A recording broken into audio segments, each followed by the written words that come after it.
Okay, here's the demounter. There's a couple of parts that are removed. The issue is that during the demount, the wafer is rubbing on this back corner here that I'm pointing to. Yeah, it's kind of hard to hold this. Yeah, this corner here, the wafer catches on that corner. And my concern is that it's part of the design, actually, where as a result of this thing moving down and the friction between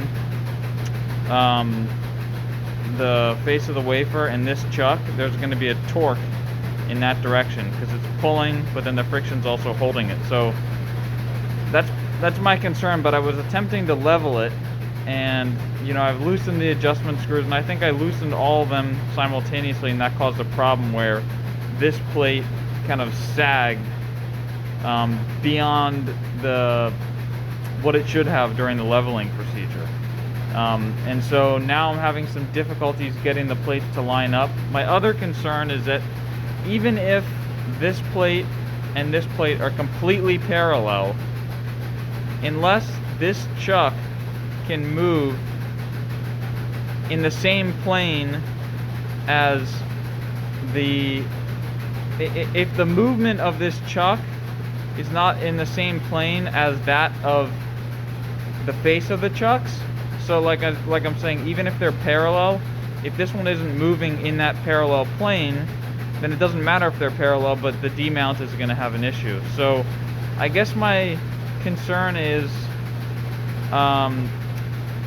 basically, how do I perform the leveling procedure appropriately? It seems like the easiest thing would be to square this chuck against something on the bonder, but what to square it against, I'm not sure. I'm not sure what would be considered perfectly true in terms of level. So I assume this is completely flat, but then with regard to lateral, like this way, well, what should I level it against? Should I level it against the back here?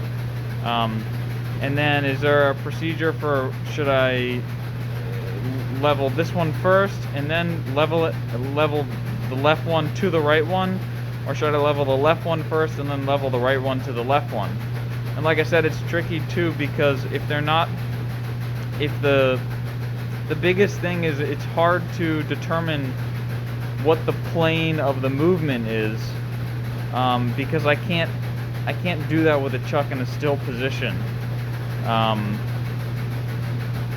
So I'm just looking for some guidance on the best way to go forward. I mean, I could probably figure it out myself, but assuming you have done it before, I think you've probably learned a better way, the best way to do it and do it right. So I'm looking for some guidance on that.